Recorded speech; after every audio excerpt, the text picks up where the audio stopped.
بسم الله الرحمن الرحيم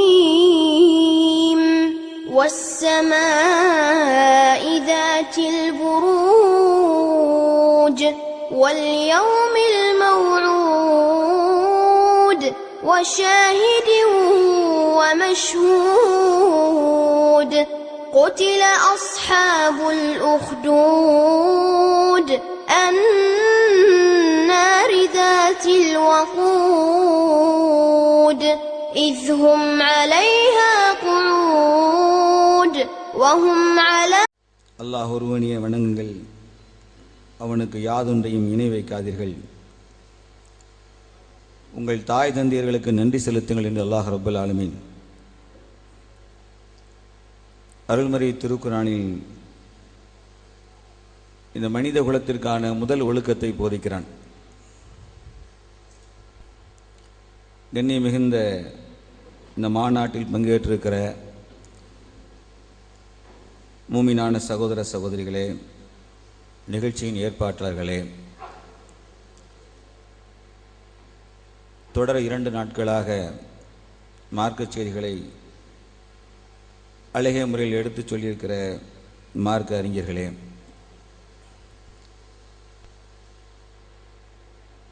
இந்த நிகழ்ச்சி மிகுந்த பயனுள்ளதாக அமைந்திருக்கிறது என்பதை இங்கு அமர்ந்திருக்கிற சபையர்களுடைய முகத்தில் இருக்கிற மலர்ச்சியை பார்த்து என்னால் அறிந்து கொள்ள முடிகிறது. அல்லாஹ் யாருக்கு எந்த செய்தியை செவியேற்க நாடுகிறானோ அவர்களுக்கு அத்தகைய நற்செய்திகளை ரப்புல் ஆலமீன் அவர்கள் உள்ளங்கள் உள்வாங்குகிற பாக்கியத்தை தந்துள்கிறான். எனக்கு கொடுக்கப்பட்டிருக்கிற தலைப்பு இஸ்லாம் கூறும் ஒழுக்க நெறிகள். அல்லாஹ் ரப்புல் ஆலமீன் மனித குலத்திற்கு கற்றுத்தருகிற முதல் ஒழுக்கம் வஹ்புதுல்லாஹ் வலா துஷ்ரிகு பிஹி ஷையா, நீங்கள் அல்லாஹ் ஒருவனையே வணங்குங்கள், அவனுக்கு யாதொன்றையும் இணையாக்காதீர்கள் என்பதுதான் மனித குலத்திற்கு ரப்புல் ஆலமீன் கற்றுத்தருகிற முதல் ஒழுக்க நெறி. இந்த ஒழுக்க நெறியை தன் வாழ்வியல் லட்சியமாக எடுத்துக்கொண்டு ஷஹாதத்தை மொழிந்தவர்கள் பின்னர் அவர்கள் தன் பெற்றோர்களுக்கு நன்றி பாராட்ட வேண்டும் என்று ரப்புல் ஆலமீன் சொல்லி காண்பிக்கிறான். உண்மையான ஒழுக்கம் என்பது முஹிபுல்லா ஷா போன்றவர்கள் துறவரத்தை துறந்துவிட்டு எந்த ரப்புல் ஆலமீனை ஏக இறைவனாக ஏற்றுக்கொண்டார்களோ அவனை தவிர வேறு யாரும் வணக்கத்திற்குரியவன் இல்லை ஏற்றுக்கொண்டார்களோ அதுதான் உலகத்திற்கு இறைவன் கற்றுத்தருகிற முதல் ஒழுக்க நெறி. அல்லாஹ் ரப்புல் ஆலமீன் இந்த சபையில் அமைந்திருக்கிற நம்மில் பலருக்கு அனைவருக்கும் அவன் அந்த ஒழுக்க நெறியை நம்பிக்கை கொள்கிற நற்பாக்கியத்தை தந்திருக்கிறான். இரண்டாவதாக ஒழுக்க நெறியுடைய 2வது படி, உங்கள் பெற்றோருக்கு உபகாரம் செய்யுங்கள். இன்னும் உங்கள் பெற்றோர்கள் ஒருவரில் இருவரோ முதுமையடைந்து விட்டால் அவர்களிடத்தில் சீ என்ற வார்த்தையை கூட சொல்ல வேண்டாம் அல்லது முகம் சுளிக்க வேண்டாம். அவர்களிடத்தில் பணிவனும் இறக்கையை தாழ்த்துவீராக என்று ரப்புல் ஆலமீன் 2வது அழகிய ஒழுக்கத்தை கற்றுத்தருகிறான். இது ஒழுக்கத்திலே மிக உயர்ந்த 2 நிலைகள். அதைத் தொடர்ந்து ஒழுக்கம் என்ற தலைப்பை பற்றி நாம் பேசுவது என்று சொன்னால், அண்ணன் எனக்கு பகிர்ந்தளித்திருக்கிற 45 நிமிடம் என்பது சாத்தியமில்லாத ஒன்று. ஏனென்று சொன்னால், ஒழுக்க நெறிகளை பெற்றோர்கள் எப்படி பேண வேண்டும், பிறக்கிற குழந்தைகள் எப்படி அதை பேண வேண்டும், பின்னர் பிள்ளைகள் வளர்ந்து வாலிபத்தை அடையும் போது எப்படி பேண வேண்டும், உறவுகளுக்குள் ஒழுக்கத்தை எப்படி பேணிக் கொள்வது, ஒரு குடும்பவியல் ஒழுக்கம் என்றால் என்ன, நட்பு ரீதியான ஒழுக்கம் தேவை, அது எப்படிப்பட்ட ஒழுக்கம், வரவு செலவு அல்லது வியாபாரத்தில் கடைபிடிக்க வேண்டிய ஒழுக்கம், ஒரு சமூகமாக இருந்து நாம் கடைபிடிக்க வேண்டிய ஒழுக்கம், ஒரு தேசம் கடைபிடிக்க வேண்டிய ஒழுக்கம், இந்த உலகம் கடைபிடிக்க வேண்டிய ஒழுக்கம் என்று ஒழுக்கத்தை வகைப்படுத்திக் கொண்டே போகலாம். ஆனாலும் குறிப்பிட்ட நேரத்திற்குள் இன்றைக்கு சீரழிவை ஏற்படுத்துகிற ஒழுக்கக்கேடால் சமூகம் பாதிக்கப்பட்டு சற்று நேரத்திற்கு முன்பு சொன்ன செங்கிஸ்கான் அவர்கள் சொன்ன செய்தி, அவர் அந்த பெண் ஓடி போன சம்பவத்தை மட்டும் அவர் சொன்னார், குறிப்பிட்டு சொன்னார். ஆனால் அந்த சம்பவத்திற்கு முன்பாக தாய் தந்தையினுடைய பதைபதைப்பு இருக்கிறது என்பதை நாம் கொஞ்சம் சற்றில் கவனத்தில் எடுக்கணும்.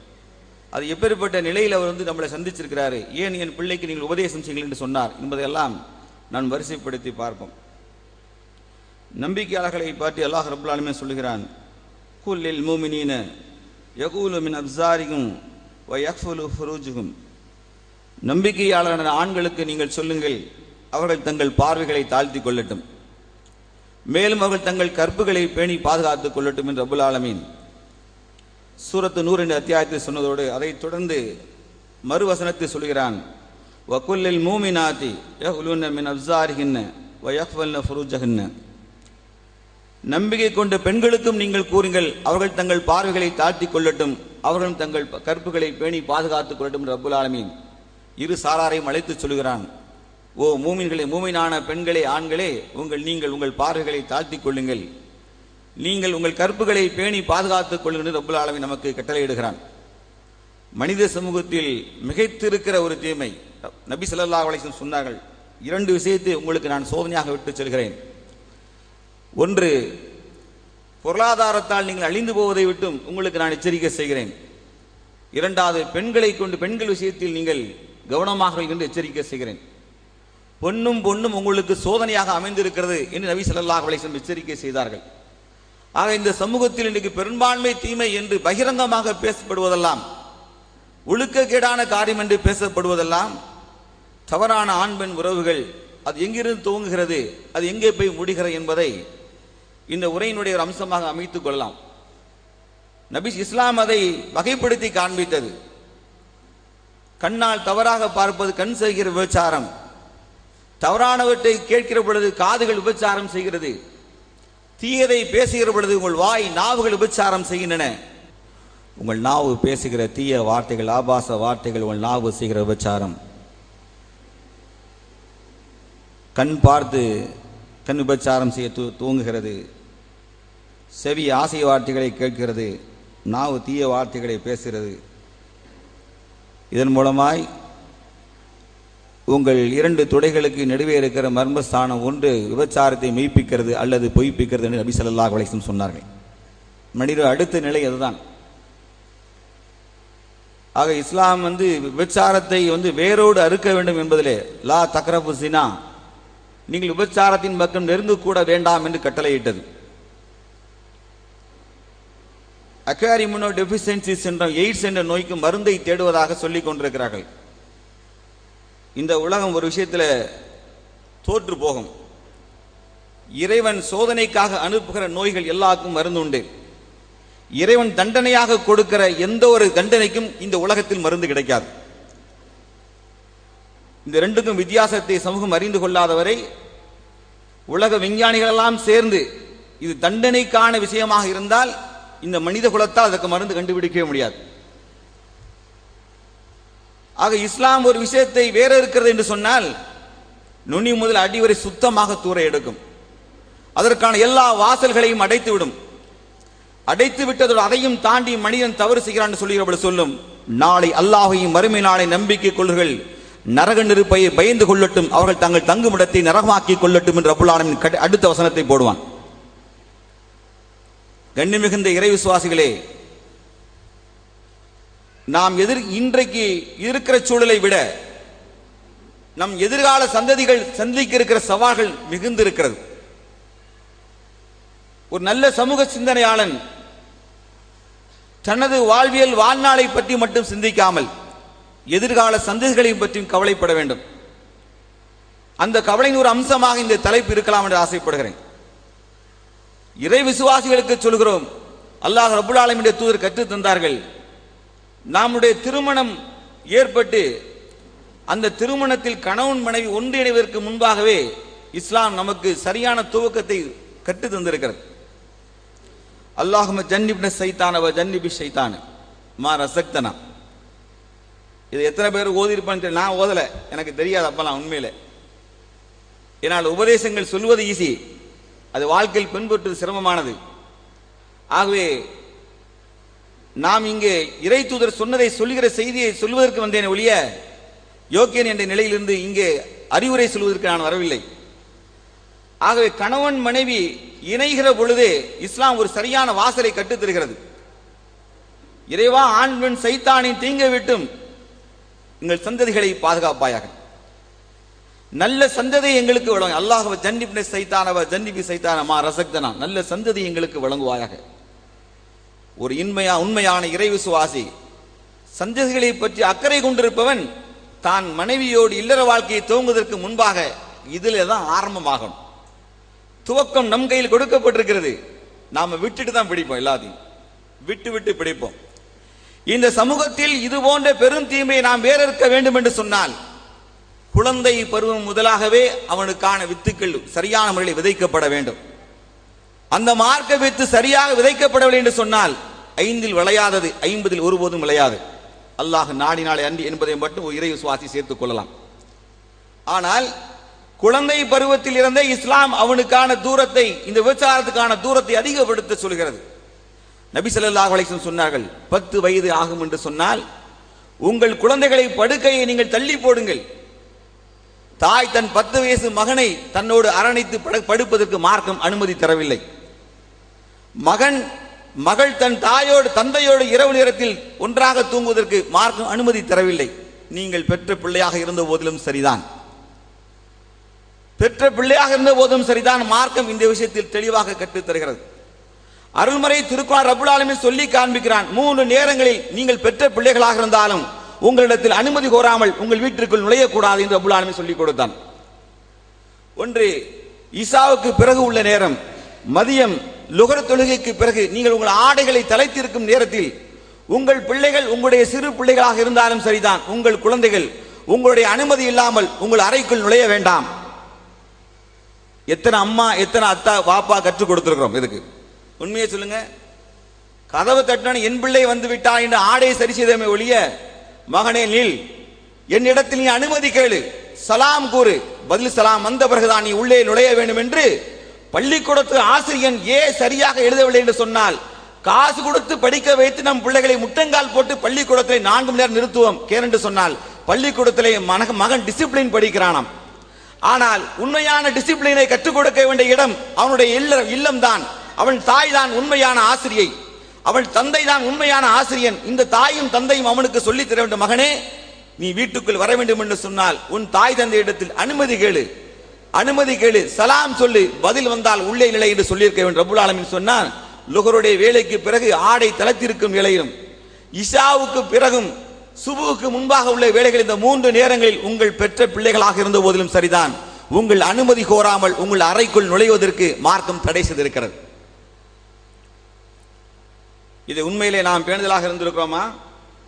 எத்தனையோ நேரங்களில் நம்முடைய அசதியின் காரணமாகவோ அல்லது என் பிள்ளை தானே அவன் ஒன்றும் விவரம் தெரியாமல் என்றோ எத்தனையோ நேரங்களில் நாம் மனைவியோடு நெருக்கமாக அமர்ந்து கூட இருக்கிறோம்.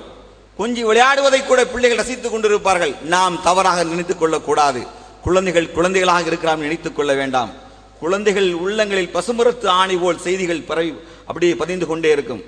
நன்றாக தெரிந்து கொண்ட ரப்புல் ஆலமீன் அவனிடத்தில் அல்லாஹ் ரப்புல் ஒரு மலக்கை இந்த ஒரு படைப்புக்கு நியமித்ததை போன்று சைத்தானும் அல்லாஹ்விடத்தில் வரம் வாங்கி கொண்டு வந்திருக்கிறான். அவன் அந்த குழந்தையை தீண்ட ஆரம்பிக்கும் பொழுது குழந்தை அழ ஆரம்பிக்கிறது. பிறந்த குழந்தை அப்பொழுது அழ ஆரம்பிக்கும். சைத்தானுடைய பங்கை மிக தெளிவாக செயல்படுத்தி கொண்டே வருவான். நாமோ அல்லாஹ் நமக்கு தந்த நேர்வழியை கொண்டுதான் நாம் முயற்சி செய்யுமே ஒழிய, சைத்தான் அவன் விஷயத்தில் அல்லாஹ்விடத்தை ஏற்கனவே வாங்கிய அனுமதியை கொண்டு குழந்தை பருவம் முதலிருந்தே அந்த குழந்தைகளை அவன் கெடுப்பதற்கான சகல முயற்சிகளில் ஈடுபடுவான். அதற்கு அவன் பயிற்சி பெறுகிற இடமாக ஒரு மூமினுடைய இல்லமே அமைந்துவிடக் கூடாது என்பதுதான் ஒழுக்கம் கற்றுக்கொள்கிற இந்த வகுப்பறையினுடைய முக்கியமான பாடம். கட்டாயம் ஒரு மூமினான பெற்றோர்கள் தம் குழந்தை விஷயத்தில் இறை விசுவாசம் கொண்ட பெற்றோர்கள் தன் குழந்தைகளை வீட்டிலே எப்படி நடத்த வேண்டும் என்பதை முதலில் அறிந்து கொள்ளட்டும்.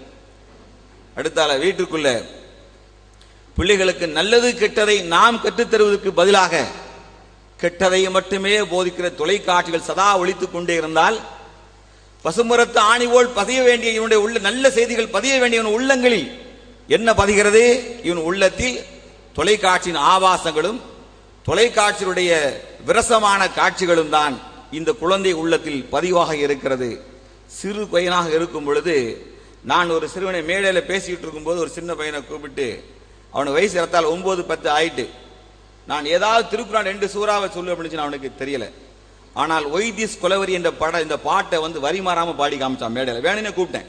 நான் எதுக்கு கூப்பிட்டேன்னு யாருக்கும் தெரியாது. இங்க வான்னு கூப்பிட்டு, இப்ப தெரிஞ்சுக்க நம்ம வீட்டில் எப்படி பிள்ளைகளை வளர்க்குற லட்சணம் எப்படி இருக்கு.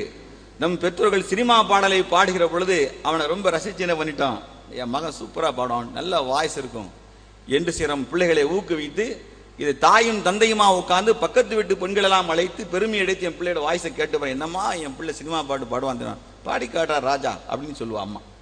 இது நடக்குது வீட்டில். இவைகளெல்லாம் எங்கே போய் முடியும்? இந்த 9 வயசு சிறுவனுக்கு ஒய்திஸ் கொலவெறி என்ற பாடல் பொருள் தெரிகிறதோ இல்லையோ, ஆனால் அது வக்கிரமான பாடம் என்பது அவனுக்கு தெரிந்துதான் வைத்திருக்கிறான். நான் மேடையில ஏற்றி நீ பாடு என்று சொன்ன போது அவனுக்கு அதுவரைக்கும் இல்லாத வெட்கம் வந்தது, அதுவரைக்கும் இல்லாத கவலை அவனுக்கு உள்ளத்தில் தொட்டி கொண்டதற்கு காரணம் அவனுக்கு தெரிஞ்சு வச்சுட்டான், ஓஹோ இது தப்பு. நாம் திருக்குரான் வசனங்களை இனிமையாக ஓதி இருந்தால் மறுமை நாளை ரப்புல் ஆலமீன் இந்த உலகில் சகீத அந்தஸ்தோடு மரணிப்போரை எழுப்பி, ஓ அடியானே இதோ மீண்டும் உனக்கு ரூகை தருகிறேன், அல்லாஹ்வின் பாதையிலே சகிதாக தயாரா என்று அல்லாஹ் கேட்க மாட்டான். இந்த உலகில் காரூனை போன்று செல்வம் கொடுக்கப்பட்டவர்கள் மறுமை நாளில் செல்வம் கொடுக்கப்பட்டு இங்கே தர்மம் செய்து காட்டு என்று அல்லாஹ் சொல்ல போவதில்லை. மாலாக ரப்புல் ஆலமீன் சொல்லுவான், மறுமை நாளில் யார் அருள்முறை திருக்குரானை இனிமையாக ஓதுவாரோ அவரை சொல்லுவான், இன்னாரின் மகன் இன்னாரே. எந்த தாய் இவனுக்கு சினிமா பாடலை இனிமையான குரல் என்று கற்றுக் கொடுத்தால் அதே போன்று அந்த தாயை அழைத்து சொல்லுவான், ஓ இன்னாரின் மகள் இன்னாரே, இப்பொழுது நீ பூமியிலே அழகாக அருள்முறை திருக்குரானை ஓதுவாயே, எனக்கு ஓதி காண்பி என்று ரப்புல் ஆலமீன் உலகம் ஆதம் அலைஹிஸ்ஸலாம் முதல் கடைசி சந்ததி பிறக்கிருக்கிறானே அவன் வரைக்கும் அந்த சமுதாயத்தின் முன்னாடி நம் பிள்ளைகளை நிறுத்தி பள்ளிக்கூடத்தில் முதல் பரிசு வாங்கும்போது சந்தோஷப்பட்ட நாம் ரப்புல் ஆலமீன் சொல்லுவானாம், இங்க எனக்கு ஓதி காண்பி இந்த மக்கள் எல்லாம் கேட்கட்டும் என்று சொல்வானே. அத்தகைய ஒரு சூழலை நாம் வீட்டில் உருவாக்கி வைத்தால் இந்த குழந்தை சரியான பாதையில் விளந்து வருவதாக பொருள். இந்த குழந்தை சரியாக நாம் வளர்க்கிறோம் என்று பொருள். உண்மையே சொல்லுங்க, நாம் அதுபோன்று பயிற்சி அளிக்கிறோமா? குழந்தைகளுக்கு இறைவேதத்தை ஓதற்கு பயிற்சி அளிக்கிறோமா? இல்ல. இன்னும் சொல்ல போனால் 9-10 வயது சிறுவர்கள் தாயோடு அமர்ந்து நாடக காட்சிகள் விமர்சனங்களை பரிமாறிக்கொள்ளக்கூடிய அளவுக்கு, நாடக காட்சியின் விமர்சனங்களை தாயும் மகனும் அல்லது தாயும் மகளும், இன்னும் நாடகத்தில் வருகிற காதல் காட்சிகளை மகளும் தாயுமாய் இந்த காதல் சரி தவறு என்று டிஸ்கஷன் செய்கிற மோசமான சூழலுக்கு இந்த சமூகம் தள்ளப்பட்டு போயிருக்கிறது. பள்ளிவாசலே வாங்கோசை கேட்டால் கையில் இருக்கிற ரிமோட்டை எடுத்து சைலண்ட் மோட்ல போட்டுட்டு, இங்க காட்சி நம்மளுடைய தாண்டி போயிடக்கூடாது, கவலை அதிகம். அந்த காட்சி கிராஸ் பண்ணி போயிட்டுன்னு வைங்க, இந்த ஈமான் அடங்காது. இறை நம்பிக்கை இருக்கு, எங்களோட இறை நம்பிக்கை இது அடங்காது. அதனால காட்சி சுவிட்ச் ஆஃப் கூட பண்றது கிடையாது, லேசா மியூட்ல போட்டு கிராஸ் பண்ணி கொண்டு போயிட வேண்டியது. பிள்ளைகள் உள்ளத்தில் காதல் என்கிற கேவலமான செயல், ஆபாசமான செயல், சைத்தானுடைய செயல் அவர்கள் உள்ளத்தில் தெய்வீக அம்சமாக காண்பிக்கப்பட்டிருக்கிறது. தெய்வீக அம்சமாக. இதற்கு ஜாதி இல்லை, மதம் இல்லை, எல்லைகள் இல்லை. இது தெய்வீகமானது. நாம் உண்மையான காதல் என்று சொன்னால் நம்மை ஒன்றாக சேர்க்கும், ஒன்றாக வாழ வைக்கும் என்றெல்லாம் சினிமாக்காரன் போதனையை வாலிப வயசில் வக்கர சிந்தனையோடு வாய்க்குள் சினிமா பாடல்களை முணுமுத்துக் கொண்டிருக்கிற வாலிப பெண்களும் ஆண்களும். இன்னும் ரிங்டோன், ஒரு பையன் ரிங்டோனு, அந்த பையனுடைய செல்போன் மொபைல் ரிங்டோனு நான் அவனுக்கு அடிச்சேன், ரிங் பேக் டோன் அவனுக்கு படிச்சு பார்த்தேன். அவன் வச்சிருக்கான். அவன் என்ன செய்யறான்னா, அவனுடைய வாலிப வயசு, தான் காதலிக்கிற பெண் அந்த அடித்தால் அந்த தொலைபேசியில என்ன பாடல் ஒலிக்க என்பதை மனதில் வைத்துக் கொண்டு அந்த ரிங் பேக் டோனை வச்சிருக்கான். நான் அடிக்கிறேன், அவனை கால் பண்ணா வருது, என்ன வாயில வர மாட்டேங்குது. ராவணன் படத்துல ஒரு பாடு, ராவணன் திரை ரைட் சொல்லிட்டாருங்களா, மறக்காது. இந்த பாடம் வச்சிருக்கான். எந்த பையனா, சின்ன வயசு 17-18 வயசு அந்த பையனுக்கு இருக்கும். எதோக்கா அடிக்கிற அவன் அந்த பாடல் வரிகள் என்ன வச்சுக்கான, உசிரே போகுது உசிரே போகுது உதட்ட நீ கொஞ்சம் கடிக்கல. ஏன்டா அறிவிக்கட்ட பேல உங்க அக்காலும் தான் போன் அடிப்பா, அதே லைன்ல உனக்கு சிந்தனை பிள்ளை அவன் மேலதான் இருக்கு. ஆனா ஆன்லைன்ல உங்க அம்மா வருவாங்கல்ல, உங்க அம்மா ஆத்திர அவசரத்துக்கு உன்னை கூடுவாங்க தானே, மகனேன்னு கூடுவாங்க தானே. எடா உசிரே போகுது உசிரே போகுதுன்னு வக்கர புத்தியோட பாடல் வச்சிருக்கிய. அப்போ எங்க அம்மா என்ன செய்யணும், முதல்ல செல்போனை தூக்கி அடிச்சு உடைக்கணும். நம்ம செய்யல. அம்மா இருக்க என்னப்பா என்ன படம் இருப்பா, அது ராவணன் படமா, நல்லா இருக்கு. இப்படி சொல்ற அம்மா இருந்தா குடும்பம் விளங்குமா? நல்லா ஒழுக்கம் என்பது யாரெல்லாம் இருக்கணும்னா பெரிய நெட்வொர்க் இருக்கு. இதுல தனி மனிதன் மட்டுமே தெரிந்துவிட முடியாது. அவன் தவறு செய்கிற பொழுது சாட்டை எடுக்க வேண்டிய பெற்றோர்கள் எடுக்கவில்லை என்று சொன்னால் நிலைமை விபரீதமாகத்தான் போகும். இதுல எந்த சந்தேகமும் கொள்ள வேண்டாம். நிலைமை படு மோசமாக மாறி போகும். அப்ப வாலிப பருவத்தில் இவனுடைய சினிமா பாடல் வரிகள் இவன் உள்ளத்தை சதா ரீங்காரம் இட்டு கொண்டே இருக்கு. அந்த வரிகள்லாம் நீங்க படிக்கும் போது பாத்தீங்கன்னா அவனுடைய நிஜமான வாழ்க்கை தான் இதுதான் என்பதை போன்று அவனுக்கு சொல்லி கொடுப்பான். அப்போ மனசுல முழுக்க முழுக்க கல்லூரியில் படிக்க செல்கிறான். படிக்க செல்கிறது நல்ல தோழிகளும் இல்லை. அல்லாஹ் சொன்ன அந்த தோழியரை இவர்கள் தேர்ந்தெடுக்கல. அல்லாஹ் ரப்பல் ஆலமீன் நபி ஸல்லல்லாஹு அலைஹி வஸல்லம் சொன்னார்கள், நல்ல நண்பனை தேர்ந்தெடு. அவன் கஸ்தூரியை வியாபாரம் செய்வதை போன்று அவனுடைய மனம் உனக்கு அவனுடைய கஸ்தூரியும் கிடைக்கலாம், அவனுடைய மனம் உங்கள் மீது பரவலாம். தீய நண்பனின் அடையாளம் கொள்ளன் துருத்தில் நெருப்புல இருக்கிற கொள்ளன் துருத்தியில் வருகிற வெறுப்பை போன்று ஒன்று பற்றி எரியும், இல்லட்டா துர்நாற்றம் வீசும் என்று சொன்னார்கள். அவனோடு பழகினால் மறுமையை ஞாபகம் ஊட்டுவான். அவனோடு பழகினால் பேசினால் மறுமையை ஞாபகம் ஊட்டுவான். பழகினால் இரையச்சம் அதிகரிக்கும். அப்படிப்பட்ட தோழமையை தேர்ந்தெடுத்து சொன்னார்கள். கல்லூரி மாணவன் கல்லூரிக்கு செல்கிறான். போனவன் நான் மத்தியானம் கேட்கான், மாப்பிள்ள வாள் எப்படி இருக்கான்னு கேட்கான். இவ கல்லூரியில படிக்கா, இவ கேட்கா எடி வாள் எப்படி இருக்கான். தோழரும் தோழியரும் கேடுகட்ட மானக்கேடான தோழரும் தோழியும். பெற்றோர்கள் அதை பற்றி கவலைப்படவில்லை. இவர்களுக்கு கவலையெல்லாம் மகன் ஏ படித்தானா, பி படித்தானா, சி படித்தானா, அதோடு முடிஞ்சது. அப்புறம் ப்ரீகேஜி எல்கேஜில போய் அக்கறையோடு வாசல் நின்று மகனையும் மகளை கூட்டிட்டு வந்த தாய் தந்தை. ப்ரீகேஜில எல்கேஜி யூகேஜி படிக்கும் போது வாசல் நின்று அந்த பொம்பளை பிள்ளைய பத்திரமா கூட்டிட்டு வந்தவன் காலேஜ் அட்மிஷன் போட்டா எந்த அப்பனும் போய் பார்த்தது கிடையாது. சொல்லுங்க பாப்பா, காலேஜுக்கு போய் என் பிள்ளைய பொம்பளை பிள்ளை படிக்கிறத நான் பார்த்துட்டு வந்தேன்னு சொல்லி ஒருத்தனும் பார்க்க மாட்டான். ரொம்ப தன்னம்பிக்கை. அம்மா தன்னம்பிக்கை வச்சுக்க வேண்டாங்கள. உங்கள் தன்னம்பிக்கையை விட அவங்களுக்கு இருக்கிற வாலிப வேகம் இருக்க அது ரொம்ப வேகமானது. சைத்தானோட ரோலை ரொம்ப ஸ்பீடா செஞ்சுட்டு வருவான். நாம் கொஞ்சம் கவனக்குறைவா இருந்தால் போதும். தாய் தந்தையா 5 நிமிடத்துக்கு முன்பு தொடர்பு கொண்ட காதலான் என்று கேட்டால் காவல் நிலையங்கள் முன்னாடி வச்சுட்டு நம்மை போன்ற ஏகத்துவத்தை பிரச்சாரம் செய்கிற ஒரு தாயுடைய பெண்ணு மிகுந்த வேதனையோடு சொல்ற. நான் அந்த பெற்றோரை குறை சொல்லல, அவன் கண்டிச்சு தான் வளர்த்தான். ஆனாலும் இந்த பெண் தைரியமாக அம்மா அப்பாவை பார்த்து, நீங்க 2 பேரும் எனக்கு விரோதி. இன்னொரு ஒரு படி மேலே போய் அந்த பையன் சொல்றான், நான் இஸ்லாத்துக்கு வந்துடுறேன் அப்படின்னு சொல்றான். டேய் ஐயோ அவள்கிட்ட சொல்ல, டேய் அப்படிங்கிற, டேய் நீ அங்க போக கூடாது, நான் அங்க போ, 2 பேரும் கிறிஸ்டினா பேரும் சொல்லுதா. ஸ்டேஷன் இப்படி நடந்துச்சு.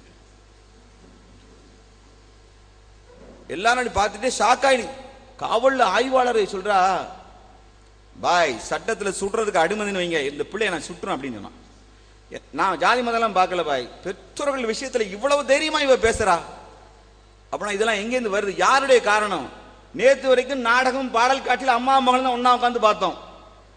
அதெல்லாம் யார் என்ன செய்யல, எந்த குறையும் வைக்கல. மகளே மகரி பக்து வந்து ஒளி செஞ்சுட்டு வா, தொழு, அல்லாட்ட சைதா செய் என்று நம்ம சொல்லி கொடுக்கல. மகரே மகளி பத்து வந்துட்டு ராதிகா நாடகம் போட போனா சீக்கிரம் போடுன்னு அம்மா சொல்றா. உள்ளே டைம் கொடுக்கா, அம்மா சிக்னல் கொடுக்கா. அம்மா இப்படித்தான் பிள்ளைகளை வளர்க்கிறாள். முஸ்லீம் வீடுகள் லீடு கட்டி மோசமான நிலையில் இருக்கிறது. அப்பொழுது அந்த பருவத்தில் வந்து எது அவங்களுடைய மிகைத்து சிந்தனைகள் மிகைத்து இருக்கிறதோ அதுதான் செயல் வடிவத்தில் வரப்போகிறது. கல்லூரி படிக்கிற மாணவ தோழியர்கள் பெரும்பான்மை நேரத்தை ஒன்று பொம்பளை பிள்ளைகள் அதிகமாக சினிமா பாடல்கள் அல்லது கிரிக்கெட் கமெண்ட்ரி, மூன்றாவதாக காதலிக்கிற பிள்ளைக்கு துணை போவதை தெய்வீக அம்சமாக கருதி கற்றுக் கொடுக்கிற காரணத்தினால் முஸ்லீம் பெண்கள் ஓடி போகல. எந்த குறையும் கிடையாது. இதில் ஜாதி மத பேதமெல்லாம் ஒன்றும் கிடையாது. இது எல்லா சமூகத்துக்கும் பொருந்தும். பெற்றோருக்கு துரோகம் செய்கிற செய்களை காரணம் வீட்டில் அதற்கான வளர்ப்பு சூழ்நிலைகள் இல்லை. அங்கே அருள்முறை திருக்குரான் ஓதப்படுவது கிடையாது. தொழுகை நேரங்களில் பெண் மக்கள் வீடுகளிலே ஒழுங்காக சுஜூது செய்வது கிடையாது. இறையற்ற போதனைகள் பெண்களுக்கு மிக குறைவாக இருக்கிறது. அவர்களுக்கு மார்க்க சடங்குகள் தெரியும், ஆனால் மார்க்கம் என்பதை பற்றி சட்டங்கள் தெரியாது.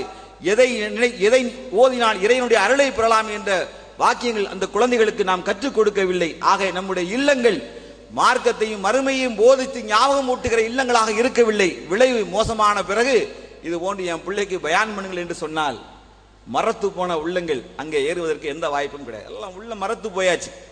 இதற்கு பிறகு எதை சொல்லி அதை திருத்த போகிறீர்கள்? இனி பட்டு தான் தெரிந்து திரும்பி வர வேண்டும் ஒழிய அந்த நேரத்தில் ஒன்றும் வேகப் போவதை கிடையாது. மர்சத் ரலியல்லாஹு என்ற நபி தோழர், அவர் வந்து அவருடைய நல்ல இயல்பு என்னன்னு கேட்டீங்கன்னா, அவரு வழக்கமா குறைசிகள் பிடிச்சு வச்சுக்கிற அடிமைகளை போய் விடுவிச்சு ராத்திரி ஏறி அந்த வீட்டுக்குள்ள புகுந்து அந்த அடிமையை விடுவிச்சு விட்டுருவாரு. தன் வழக்கமாக வைத்திருந்தார். அதுபோன்று அப்படி ஒரு செய்தி கிடைக்கி இந்த குறைஷியுடைய வீட்டில் ஒரு அடிமை ஒழித்து கட்டி வைக்கப்பட்டிருக்கிறார்னு சொன்னா அதை அவர் விடுவிக்க நைட்டு போறாரு. தேடி போகிற பொழுது அனாக் என்ற பெண்மணியை சந்திக்கிறார். இந்த அனாக் என்ற பெண்மணி யார் என்று கேட்டால் மர்சத் இப்னு மர்சத் இஸ்லாத்தை ஏற்றுக்கொள்வதற்கு முன்பாக அவருக்கு காதலியாக இருந்த பெண்மணி. அந்த பெண்மணி சொல்லுகிறார், மர்சத்தை இன்று இரவு என்னோடு நீ தங்க வேண்டும் என்று சொல்லுகிறார். இப்பொழுது மர்சத் இப்னு ரலியல்லாஹு அன்ஹு சொன்னார், மர்சத் இப்னு மர்சத் சொன்னார்கள், நான் அல்லாஹ்வையும் மறுமை நாளை நம்பிக்கை கொண்டவன், இது போன்று உன்னோடு தங்குவது எனக்கு அனுமதிக்கப்படவில்லை, ஹராமாக்கப்பட்டுள்ளது என்று இஸ்லாம் வந்த பிறகு அவர் வாயில் இந்த வார்த்தை. நேற்று வரைக்கும் மார்க்கம் தெரிவதற்கு முன்பாக அந்த பெண்ணோடு நெருங்கி பழகியவர் தான் லா இலாஹ இல்லல்லாஹ் முஹம்மது ரசூலுல்லாஹ் என்ற நேர்வழியை சகாதத்தாக எடுத்துக்கொண்ட பிறகு அவர் சொல்லுகிறார், உன்னோடு தங்குவது எனக்கு இறைவன் தடை செய்துள்ளான், நான் தங்க முடியாது என்று சொல்கிறார். அப்படி என்றால் இந்த பெண்மணி ஆத்திரம் அடைந்து அந்த ஊரில் உள்ள பெரியவர்களுக்கு சொல்கிறார், மர்சத் இந்த காரணத்திற்காக வந்திருக்கிறார், இன்று இரவு உங்கள் வீட்டில் அடைக்கப்பட்டிருக்கிற அந்த மனிதனை விடுவிக்க வருகிறார், அவரை நீங்கள் பிடித்து விடுங்கள் என்று செய்தியை தகவலை பரப்ப விடுகிறார். செய்தி அவருக்கு ஊர் மக்களுக்கு போய் சேர்கிறது. மர்சத்தின் இடத்தை அடைகிறார். ஊர் மக்கள் சூழ்ந்து கொள்கிறார்கள். தப்பித்து ஓடுகிறார். ஓடியவர் ஒரு பாதாளத்தில் குதித்து விடுகிறார். உள்ளே பாதாளத்தில் உள்ளே குதித்தவர் அவர்கள் சுற்றுமுற்றும் தேடி பார்க்கிறார்கள். அந்த பாதாளத்தை தவிர வேறு எங்கும் இடமில்லை. அவசரத்தில் தேடி வந்தால் கைகளில் தீப்பந்தங்களையோ அகல் விளக்கையோ தூக்கி கொண்டு வரவில்லை. அவர்கள் திட்டமிடுகிறார்கள், அத்தனை பேரும் அந்த குழியின் மீது சிறுநீர் கழிக்க வேண்டும், உள்ளே இருந்தால் தானா வெளியே வந்துருவாரு, சிறுநீர் கழிக்கின்றான். ஊரோடு சேர்ந்து சிறுநீர் கழித்தார்கள். மர்சத் இப்னு மர்சத் ரலியல்லாஹு அன்ஹு அமைதியாக உள்ளே பொறுமையோடு காத்து உள்ளே அந்த சிறுநீரை சுமந்து கொண்டிருந்தார்கள். ஊரெல்லாம் எல்லாரும் சரி உள்ளே ஆள் இல்லை என்று தெரிந்த பிறகு அவர் வெளியே வருகிறார். வந்து நபிகள் நாயகம் ஸல்லல்லாஹு அலைஹி வஸல்லம் அல்லாஹ்வின் தூதரே, நேற்று இது போன்ற சம்பவம் நடந்து சொன்ன உடனே அந்த பெண்மணி என் மீது கொண்ட காதலின் காரணமாகத்தானே இப்படி செய்தால், அவளுடைய காதலுக்கு நான் அனுமதி அளித்திருந்தால் என்னை காட்டி கொடுத்திருக்க மாட்டார் அல்லவா, நான் இந்த பெண்ணை திருமணம் செய்து கொள்ளட்டுமா என்று கேட்டார். நல்லா கவனிங்க, இந்த லவ் மேரேஜ் அக்செப்ட் பண்ணலாமா கூடாமாங்கிறதுக்கு சொல்றேன். இந்த முஸ்லீமும் கல்யாணம் பண்ணி லவ் பண்ணி கல்யாணம் முடிச்சுக்கலாம் எவனாவது மனசுல வச்சான்னா அவனுக்கும் சேர்த்து சொல்றேன், இது அனுமதி கிடையாது. இந்த முஸ்லீம் கல்யாணம் பண்ணிக்கலாம் லவ் பண்றதுக்கு அது என்னங்க, இது புது கான்செப்டா? இதுல யார் சொல்லி கொடுத்தா? இதெல்லாம் இதுதான் துவக்கமே.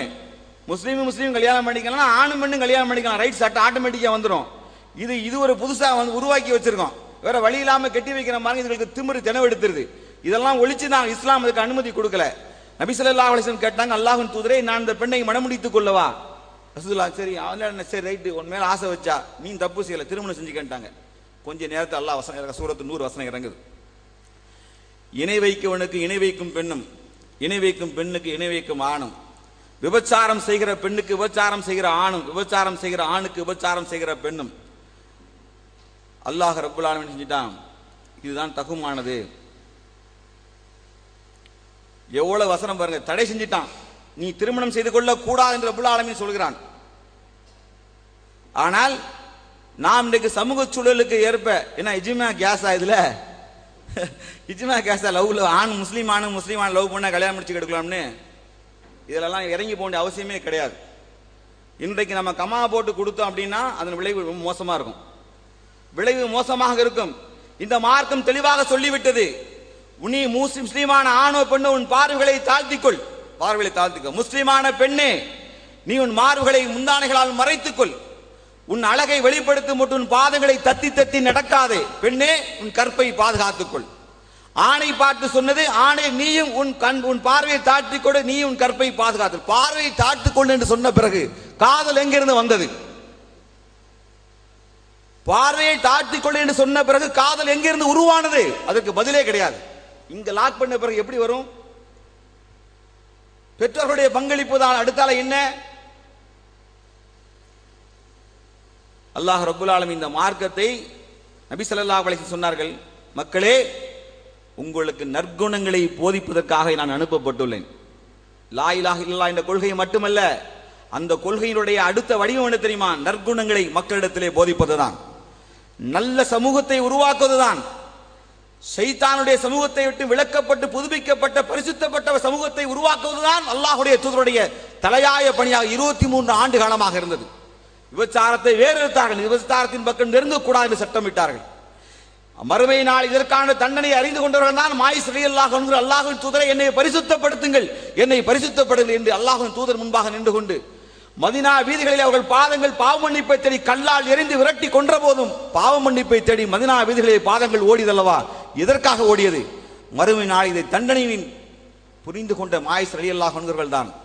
சகாபாக்கள் சொன்னார்கள், மாயிஸ் தேவையில்லாமல் தன்னுடைய குற்றத்தை ஒப்புக்கொண்டார், அவரை மறைத்திருக்கலாம் என்று சொன்னபோது நபி ஸல்லல்லாஹு அலைஹி வஸல்லம் சொன்னார்கள், தோழர்களே உங்களுடைய ஒட்டுமொத்த அன்சார்களின் தௌபாவையும் வைத்துக் கொண்டு இந்த மாயிசுடைய தௌபாவையும் வைத்தால் மாயிசுடைய தௌபாவுடைய இடைத்தட்டு தான் தாழ்ந்து நிற்க போகிறது என்று நபி ஸல்லல்லாஹு அலைஹி வஸல்லம் செய்த தவறுக்காக பரிகாரம் தேடுகிற ஒரு சமுதாயத்தை உலகத்தை உருவாக்கி காண்பித்தார்கள்.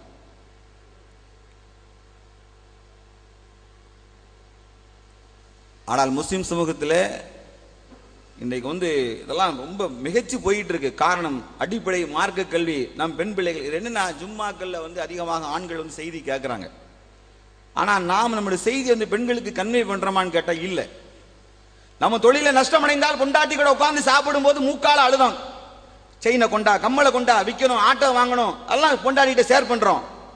ஆனால் ஜும்மால மார்க்க சம்பந்தமான செய்திகளை, மறுமையை ஞாபகம் ஊட்டுகிற செய்திகளை சொன்னால், ஒரு நல்ல கணவன் மனைவி தட்டிலே உணவை பரிமாறுகிறது அமர்ந்து கொண்டு சொல்லுவான், ஜும்மாவிலே ஆலிம் இந்த செய்தியை சொன்னார், நீயும் தெரிந்து கொள், உன் மகளும் அறிந்து கொள், ஆகவே நாம் ஒழுக்கமான குடும்பமாக இருக்கலாம் என்று எந்த கணவன் தன் மனைவியிடத்திலே பரிமாறியது உண்டு?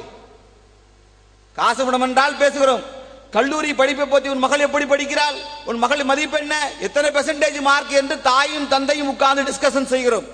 ஆனால் மர்மை வாழ்க்கைக்காக என்றைக்காவது ஜும்மாவிலே 3/4 மணி நேரம் கையை கட்டாதே, முட்டையை கட்டாதே, திரும்பி பார்க்காதே, நூல்களை நோண்டாதே, அங்கு திரும்பாதே, இங்கு திரும்பாதே, எல்லாம் முன்னாடி வந்தால் ஒட்டகத்தை குர்பானி கொடுத்த நன்மை என்று ஃபுல் அட்டென்ஷன் கொடுத்து கிளாஸ் எடுத்து உங்களுக்கு அனுப்பி வைத்தால், இந்த செய்தியை இருட்டடித்த உள்ளத்தில் போட்டு குழிக்குள்ளே பாதாளத்தில் போட்டதை போட்டு வச்சுட்டு இந்த செய்தியை மனைவி இடத்துல எத்தனை பேர் சொல்லியிருக்கோம்? சொல்லல. அதன் விளைவுகள் தான் பெண்களிடத்தில் மார்க்கும் கேள்வி அறிவும் சென்றது, கல்வி படிக்கிற ஞானமும் போய்விட்டது. இறைச்சத்தை பற்றி எப்படி அவர்கள் உணர்ந்து கொள்வார்கள்? அதற்கான வாய்ப்பே கொடுக்கவில்லை என்று சொன்னால் எப்படி இந்த சமூகத்தில் பெண் பிள்ளைகள் நல்ல ஒழுக்கமத்தை கற்றுக்கொள்ள முடியும்? சில தன்னுடைய குடும்ப சூழலின் காரணமாக மட்டுமே ஒழுக்கத்தை பேணுகிறார்கள். இறையச்சம் சார்ந்த ஒழுக்கத்தை உருவாக்குவது தான் ஒரு முஸ்லிமின் கடமை. எங்க அத்தா நல்லவரு, எங்க வாப்பா நல்லவரு, எங்க பாபா நல்லவரு, எங்க குடும்பம் நல்லா இருக்கு, ஆகவே ஒழுக்கமாக பெண்ணாக இருக்கிறேன், இது தோல்வியில் தான் முடியும். என் இறைவன் பரிசுத்தமானவன், எங்கள் இறை தூதர் காட்டி தந்த ஒழுக்கம் இது என்று எவன் ஒருவன் நம்புகிறானோ இந்த சமுதாயம் தான் வெற்றி சமுதாயமாக மாறும். தாயும் தந்தையும் சரியாக இருக்கிறான் என்று நம்புகள் என்றைக்கு வேணாலும் பிசகி போகலாம். ரப்புனுடைய ஆணை நிலைத்திருக்கிறது என்று அதுக்கு தண்டனை மறுமை நாளில் நரகம்தான் என்று சிந்திப்பவள், சிந்திக்கிற ஆணும் பெண்ணும் நிச்சயமாக ஒழுக்கமாக இருப்பார்கள். இந்த சமூகத்தை தான் நபி ஸல்லல்லாஹு அலைஹி வஸல்லம் அவர்கள் உருவாக்கி விட்டு சென்றார்கள். நாம் ஏற்பாடு செய்கிற ஏற்பாடுகள் தற்காலிக ஏற்பாடுகள். பாத்தியாடா, உம்மா பாத்தியா, உங்க வாப்பா பாத்தியா, பாபா பாத்தியா, நாங்கெல்லாம் எப்படி காந்தான், பெரிய காந்தான், காந்தானும் கிடையாது, கீந்தானும் கிடையாது. நாம் யார், எதற்காக படைக்கப்பட்டோம்? இந்த இறை விசுவாசம் கொண்ட சமுதாயத்திற்கும் பிற சமுதாயத்துக்கு எதிலே நாம் மாறுபட்டு நிற்கிறோம்? இஸ்லாம் இந்த விபச்சாரத்தை வேற எடுத்துக்கிறது. அடுத்தால பாருங்க, இந்த சமூகத்தில் கெட்ட நோய் பிடிச்சிருக்கு. இந்த திருமண சம்பந்தம் ஏற்படுத்தின பிறகு நிச்சயதார்த்தம் பண்ணி வச்சுட்டாங்க. ஆண்மகன் வெளிநாட்டில் இருக்கான். வெளிநாட்டில் இருக்கிற ஆண்மகன் என்ன செய்ய வேண்டியது? இந்த பெண்ணோட பெற்றோர்கள்ட்ட பேசுவதற்கு அவருக்கு எந்த தடையும் கிடையாது. ஆனால் என்னமோ இவன் செவ்வாய் கிரகத்திலிருந்து மாப்பிள்ளை வந்த மாதிரி வந்தவனுக்கு என்ன செய்ய வேண்டியது? ஒரு போன். உடனே முதல் நாளே மாமியாட்ட தான் பேசுவான். நல்லா இருக்காங்களா, உங்க பொண்ணு நல்லா இருக்கலாம், சலாம் சொன்னு சொல்லுங்க. மெல்ல பின்ன போட்டு பார்ப்பான். மாமியா ஹிஹின்னு பல்ல காட்டினா வைங்களேன், அவள்கிட்ட கொஞ்சம் கொடுங்களாம்மா. உடனே இவன் என்ன செய்வா? இல்லை நான் பேச மாட்டேன், அதெல்லாம் எனக்கு பேச விருப்பம் இல்லை. நான் கல்யாணத்துக்கு வர பார்த்து எவ்வளோ சொல்லியிருக்காளா, சொன்னா நல்ல பிள்ளைன்னு வச்சுக்கிடுவோம். அப்படிதான் எவ்வளோ என்ன பண்ணி தப்பான சொன்ன பிள்ளை இருக்கலாம், நல்ல பிள்ளைய வச்சுக்கிடுவோம். சொல்லலன்னு வைங்க, என்ன ஆகும்? இவன் போனை கொடுப்பான்.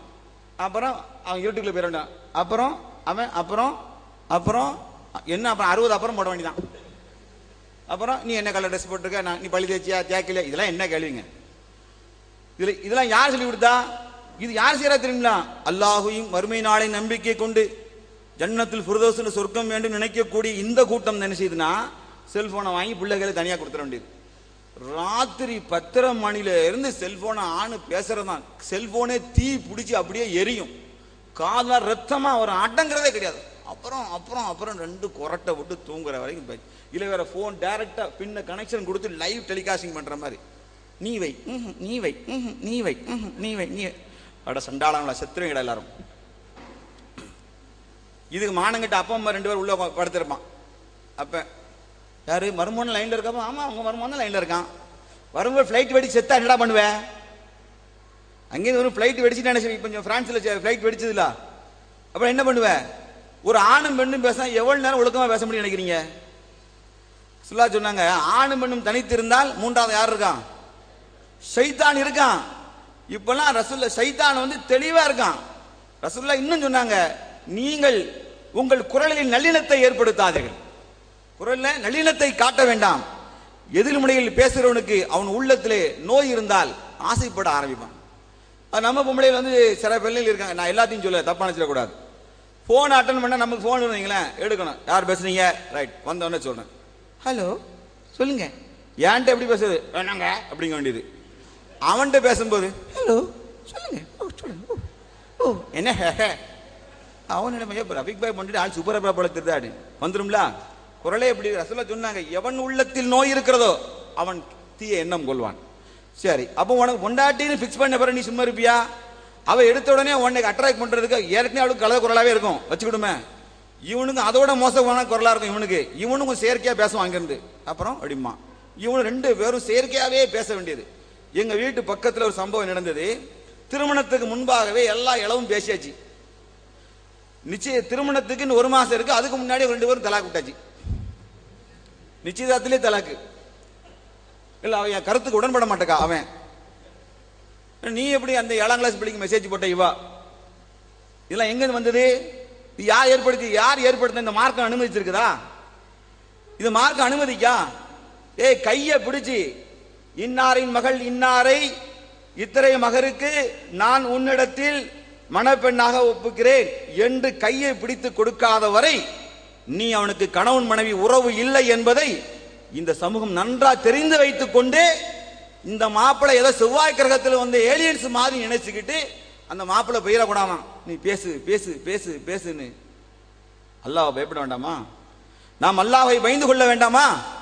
எதை இந்த உலகத்துக்கு போதிக்க வந்திருக்கோம்? எந்த பெண்ணை நம்ம உருவாக்கினோம்? என்ன சொல்லணும்? பாப்பா சொல்லிருங்க, நான் அவர்கிட்ட பேச மாட்டேன்.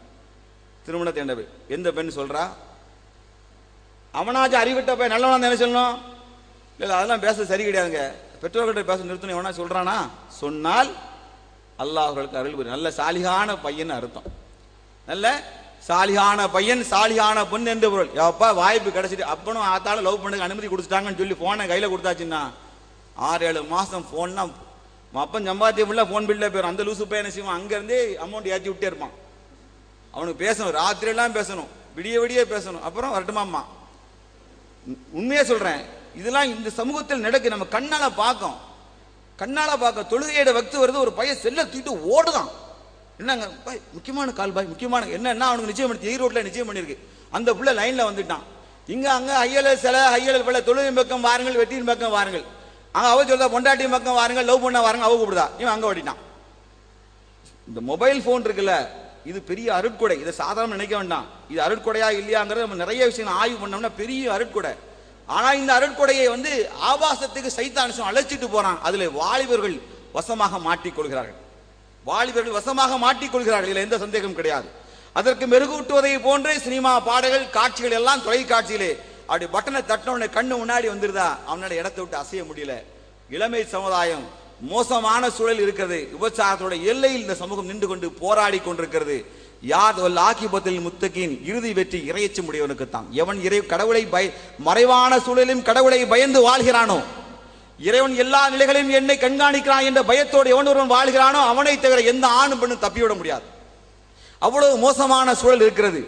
ஆகவே நாம் மார்க்கம் கற்றுத் தந்திருக்கிற இந்த ஒழுக்க நெறிகளை நாம் கையில் எடுத்துக் கொள்வதோடு மட்டுமல்லாமல் குழந்தை பருவத்திலேயே பிள்ளைகளுக்கு போதித்து வருவது தலையாய கடமை. நான் சொன்னேன், எதிர்கால சந்ததிகள் சவால்கள் நிறைந்திருக்கிறது.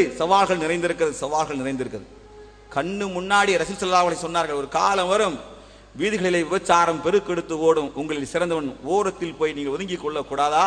நடைபாதையில் அல்லவா செய்கள் என்று எவன் ஒருவன் சொல்ல அவன் தான் சிறந்தவனாக இருப்பான் என்று சொன்னால் அத்தகைய சூழலை வீதியிலே விழுந்து கிடக்கிற சந்ததிகளாக நம் சந்ததிகளாக ஆகிவிடக் கூடாது என்று பயப்படுகிற ஒரு பெற்றோர், ஒரு பயப்படுகிற ஒரு சமூக சிந்தனைவாதி குழந்தைகளை நல்ல உள்ள பயிற்சியோடு உருவாக்கணும். 3 நிமிஷம் இருக்கா? முடிச்சிருமா? எல்லாரும் டைம் கொடுக்கணும். அதை மட்டுமே பேசிட்டு சரி ஒரு சின்ன விஷயத்தை சொல்லிடுறேன். அதை சொல்லிட்ட வேகமாக முடிச்சிடறேன். நபி ஸல்லல்லாஹு அலைஹி வஸல்லம் அவர்கள் 4 குணங்கள் இருந்தால் இந்த உலகத்தில் எது கிடைக்காட்டாலும் அவனுக்கு பரவாயில்ல, 4 விஷயங்கள் இருந்தால் போதும், உலகத்தில் எது கிடைக்காட்டாலும் அவனுக்கு பரவாயில்ல அப்படின்னு சொன்னாங்க. ஒழுக்கத்தின் அம்சங்களை சொன்னாங்க. ஒன்று, அடைக்கல பொருட்களை பாதுகாத்தல். உங்கள்கிட்ட யாராவது பொருளை அடைக்கலமாக கொடுத்து வைத்தால், அது பெண்ணாக இருக்கலாம், பொன்னாக இருக்கலாம், பொருளாக இருக்கலாம், உங்களுக்கு கொடுக்கப்பட்ட அதிகாரமாக இருக்கலாம், அடைக்கிற பொருள்களை பாதுகாக்க வேண்டும். இரண்டாவதாக, எல்லா நிலைகளிலும் கூலு கவுலன் சதீதா, நீங்கள் உண்மையை பேசுவார்கள். எல்லா நிலையிலும் நீங்கள் உண்மையை பேசுங்கள். மூன்றாவது, அஹ்லாக் எனும் நற்குணங்கள். நான்காவதாக, உங்கள் உணவில் தூய்மையை கடைபிடிங்கள். இந்த 4 விஷயங்கள் இருந்தால் உலகத்தில் எது கிடைக்காட்டி உங்களுக்கு பரவாயில்ல. பிஸ்மில்லா என்று சொல்லி கோழி அறுத்தாயா என்று கேட்பான், பிஸ்மில்லா என்று சொல்லி ஆர்டர் அறுத்தா என்று கேட்பான். அதில் ஹலால் ஹராம் பார்க்க வேண்டும். சம்பாத்தியத்திலும் ஹலால் ஹராம் பார்க்க வேண்டும் அல்லவா? உழைத்து சம்பாதிக்க வேர்வையில் இருக்கிற சம்பாத்தியம் ஹலால் அல்லவா? அடுத்தவன் பொருளை ஏமாற்றி சம்பாதித்து அதை பிஸ்மில்லா என்று சொல்லி கோழி வாங்கி சாப்பிட மார்க்கம் அனுமதிக்கிறார். உணவில் தூய்மை என்று சொன்னால் அதுதான் அதற்கு பொருள். சம்பாத்தியம் அன்சாரி பெண்மணிகள் தன்னுடைய கணவன்மாரை சொல்லி அனுப்புவார்களாம், என் கணவன்மார்களே, நீங்கள் எனக்கும் என் பிள்ளைகளுக்கும் தூய்மையானவற்றை தவிர எதையும் சம்பாதித்து எங்கள் வீடுகளுக்கு கொண்டு வர வேண்டாம் என்று சொல்லுகிற மனைவிமார்கள் இருந்தார்கள். அத்தகைய 4 விஷயங்கள் நமக்கு தேவை. அடுத்தால, ஒரு சமுதாயத்தில் உள்ள தீமையை மட்டும் 4 வரையில சொல்லிட்டு என் உரையை நிறைவு செய்கிறேன். நபி ஸல்லல்லாஹு அலைஹி வஸல்லம் அழிவுக்கு செல்கிற சமுதாயத்தில் ஒழுக்கத்தை சொல்லி காண்பித்தார்கள். எந்த சமூகத்தில் மோசடி குணம் அதிகரிக்கிறதோ அந்த சமூகத்தின் மீது எதிரிகளின் அச்சத்தையும் எதிரிகளினுடைய திகிலையும் அல்லாஹ்வே பரப்பி விடுவான். எந்த சமூகம் மோசடி குணமுடையதாக இருக்கிறோம், நம் சமூகம் மோசடி குணமனாக இருந்தால் அல்லாஹ் சொல்ல, எதிரிகளின் அச்சத்தையும் திகிலையும் நானே உங்கள் மீது பரப்பி விடுவேன். இரண்டாவதாக, எந்த சமூகத்தில் விபச்சாரம் பெருகிறதோ அந்த சமூகம் அழிவு படுகொலையிலே வீழ்வது திண்ணமாகும்.